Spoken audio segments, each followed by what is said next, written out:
الحمد للہ رب العالمین والصلاة والسلام علی رسولہ الکریم اما بعد فاعوذ باللہ من الشیطان الرجیم بسم اللہ الرحمن الرحیم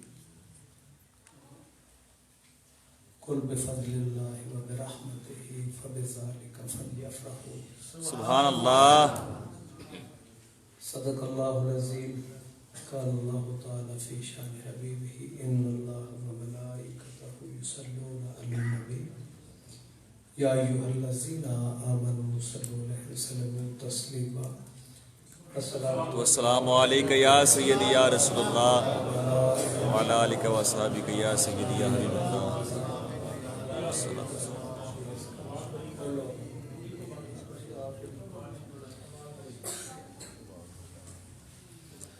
پڑھے در میں خود کرنا. بعد حمد و ثنا. السلام علیکم ورحمۃ اللہ وبرکاتہ. حضرات ذی الوقار، سب سے پہلے میں آپ سب حضرات کو حضور علیہ الصلوۃ والسلام کے جشن ولادت پاک کی مبارکباد پیش کرتا ہوں. حضور علیہ الصلوۃ والسلام کی ولادت سعادت کی وہ بابرکت گھڑیاں اور ماہ ربیع الاول شریف اپنے روایتی دھوم دھام کے ساتھ گزر رہا ہے. اللہ تعالیٰ میزبان محفل جناب برادر طریقت و محبت صوفی محمد حسین صاحب، آپ اور آپ کے رفقا اور آپ کے صاحبزادگان اور اہل محلہ جنہوں نے محبت سے اس محفل پاک کا اہتمام فرمایا، اللہ تعالیٰ ان کی سعی جمیلہ کو مقبول و منظور فرمائے اور یہ محفل پاک ہم سب کے لیے وسیلہ نجات اور ذریعہ مغفرت بنائے. عزیزان محترم، محفل پاک جاری و ساری رہے گی اور حضرات علماء کرام قبلہ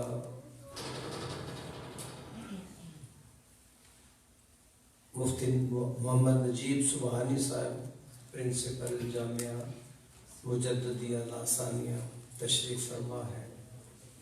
حضرت علامہ مولانا محمد اشرف مانگی صاحب دامت برکاتہم العالیہ وہ بھی تشریف فرما ہے اور اپنے مواعظ سے ہمارے قلوب و اذہان کو منور فرمائیں گے. میں مختصر وقت میں صرف برکت کے لیے چند الفاظ اور چند جملے عرض کرنا چاہتا ہوں. سبحان اللہ سبحان اللہ. وگرنہ حضرات کے ہوتے ہوئے مجھے یہ ضرورت تو نہ تھی، لیکن اہل خانہ میزبان محفل ان کی محبت پیش نظر ہے. اللہ تعالی ہمیں میلاد پاک کی برکات سے بہرہ ہونے کی توفیق فرمائے. عزیزان محترم، خالق کائنات نے قرآن حکیم میں جو سورہ یونس کی 58ویں آیت کا ایک جز میں نے تلاوت کیا ہے، قل بفضل اللہ وبرحمتہ فبذلک فلیفرحوا. اللہ تعالیٰ نے جب اس کا فضل شامل حال ہو اور جب رحمت سے ہمیں حصہ ملے تو اس پر خوشی کا حکم صادر فرمایا ہے. میں یہ عرض کرنا چاہتا ہوں کہ یہ خوشی اگر فضل اور رحمت ملے تو ہم خوشی کا اہتمام کریں، فرحت اور انبساط کا ہم اظہار کریں. اور جب ہمیں فضل عظیم حاصل ہو، جب